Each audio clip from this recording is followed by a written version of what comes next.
joined by the Conservative MP Ian Duncan-Smith and the Labour MP Stella Creasy. Now, Mr Duncan-Smith, to you first. As a staunch leaver, what would you say to people in Bristol who are clearly worried about what happens when the UK leaves the EU? Well, that's all part of the process now. It takes place. You invoke Article 50, you can't do anything until then. But you then get on to discuss with the European Union about what happens next. I mean, the truth is, the European Union is quite divided about all this at the moment. I mean, you've got what are the nations represented at the Council, and then you've got the Commission. The Commission has tended to play a fairly rhetorical hard line. Actually, the nations are in a slightly different position. You know, I've talked a lot to various members of governments now in the last sort of 4 or 5 months, and they're developing a line along the lines, we must make some kind of agreement or settlement. The Commission has been saying no. So what you're actually seeing is the beginnings of a clash between the two, and who runs it. It was quite interesting the other day.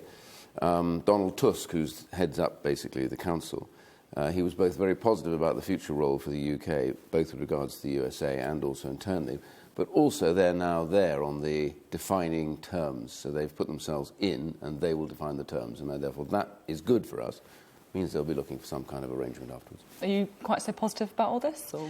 I think what we're seeing with Brexit is that you can either do it quickly or you can do it well.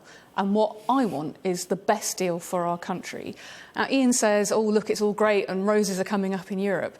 But actually, we know in Europe right now there are lots and lots of difficult issues happening. We know there are elections in France. We know there are elections in Holland. We know there are going to be elections in Germany. One of the concerns I have is the government is so determined to press ahead with Brexit, and a hard Brexit, that they want to trigger in March, when a lot of these countries that we might want to be negotiating with will have rightly one eye on their domestic political situation rather than both eyes on what the future role for Europe can be. So one of the things a lot of us are trying to say is more haste, less speed. And you, of course, tried to stop the Article 50 process. You voted against it. I mean, even the people I spoke to in Bristol seem to be accepting that we are going to leave the EU. Are you not accepting that?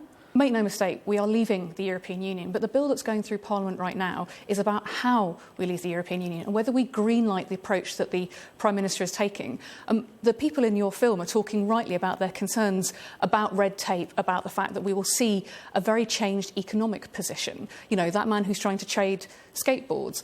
I never thought I'd be arguing with Conservative governments about bringing in more red tape, but that's exactly what their approach is going to do. They're talking about leaving not just the single market, but the customs union and the common commercial policy for a kind of membership that doesn't even exist. And I think that gentleman deserves the honesty and the decency of a proper plan and a proper approach to these negotiations that doesn't put his business at risk in the way this government is doing at the moment. And of course the government's invoked leaving without a deal at all. If we don't get a good deal, that would mean huge tariffs on things like cars, clothes. That's no, bad news. You've got to understand what the World Trade Organization also governs what the European Union does. People think that they're somehow exempt from it. They're not. The World Trade Organization's rules and schedules govern what the EU does. It even governs their arrangements with other nations.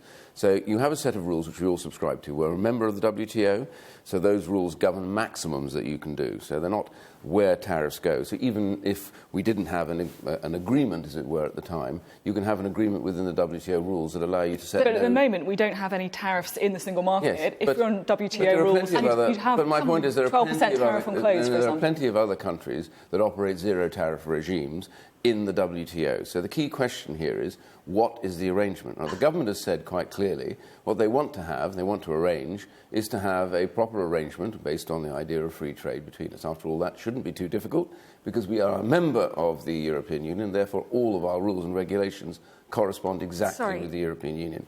The second part of it is, even under the World Trade Organization can I just stop you there? Because I think the World Trade Organization rules, you can go to zero tariffs and have free access on the service. Services are not governed by WTO. Ian, there has to be some honesty here for a man like that businessman, that actually we can't just fall back on World Trade Organisation rules, because the World Trade Organisation... Ian, let me finish. The rules that we currently have reflect the relationship we have with the European Union. So even if we leave without a deal and we fall back on World Trade Organisation rules, they won't be the same rules because they're dependent on our relationship with Europe. We have to have some honesty in this debate. It's a bit like standing in front of a bus pledging £350 million for the NHS and then saying we're not going to be able to deliver. Stella, you've admitted and I've admitted... The rules admit this, though, don't they? Our relationship with the World Trade Organisation is dependent on our relationship with Europe, isn't it? So when we leave the European Union, our relationship with the World Trade Organisation will also change, won't it? No. Our relationship with the WTO is we are not a voting member at the moment. We are a member. We become a voting member.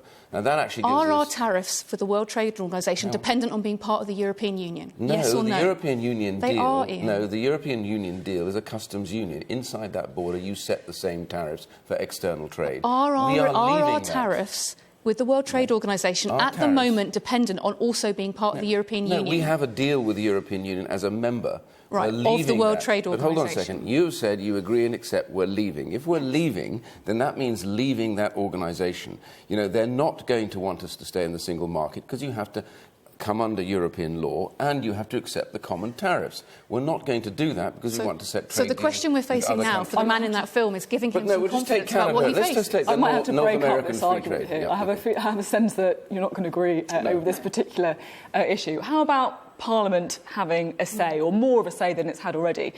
The whole point of the referendum campaign, or a big point of it, was all about parliamentary sovereignty. So surely you must welcome Parliament having more scrutiny.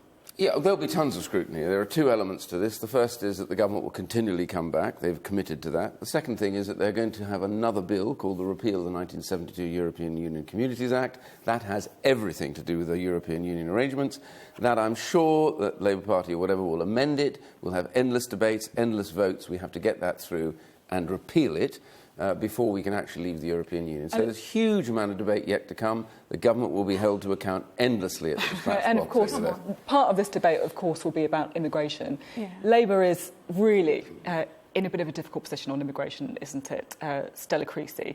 Diane Abbott, of course, didn't turn up to that vote on Article 50. Were you disappointed where MPs like yourself had to make a very difficult decision about whether or not to vote for Article 50, not to see her going through one of the voting lobbies? Look, for a lot of us, I mean, the fact that we've only had 5 days allocated for some hugely complicated decisions and some difficult choices for, like I say, the people in your film, I just think is completely unacceptable. I mean, Ian, you had 30 days when you were looking at the Maastricht treaties. 5 days isn't good enough. So each of us had to make a decision about whether the process as well as the purpose of this bill was considered good enough to get that best deal for Britain. Now, I made a decision. I actually frankly think this is bigger than any political party. You know, it is about whether you think we're likely to get the best deal for Britain. I go back to this question again, just some honesty with people. The government's had to be pulled kicking and screaming to getting Parliament into this process. The Prime Minister spent 7 months just saying Brexit means breakfast means breakfast. You know, no wonder that gentleman in Bristol is really, really worried. Same again on this issue about whether it's EU nationals, whether it's about the role of Parliament in the deal, or even, as I say, Ian, you stood in front of those buses saying we'll get £350 million for the NHS. Great. Does that mean you're going to be backing our amendment, amendment number 11? Well, I think about that. My certain point is... So that's not a no, then? Well, you'll back our amendment? I can have a look at it, but my point is simply... That's proper parliamentary scrutiny. But this is up to the government at the end of the day. The money's there. It wouldn't be there if we were still in the European Union, which you guys voted to remain in. You wouldn't even be able to get that money back. So this debate only begins about where you place the money we get back, as to where that goes. Exactly. EU nationals, I've always been in favour of. So great. Does that mean you'll also be backing our amendments? Listen, these amendments are not relevant, really, for one good reason. This bill is solely about one limited purpose. It gives the power to the government to invoke Article 50. After that, you'll have plenty of time. You have the whole of the European Communities Repeal Act, which you can amend to hell, and that will have the debates. There'll be more debates, and the public will get sick and tired of the debates. Let me tell you something about the House of Commons.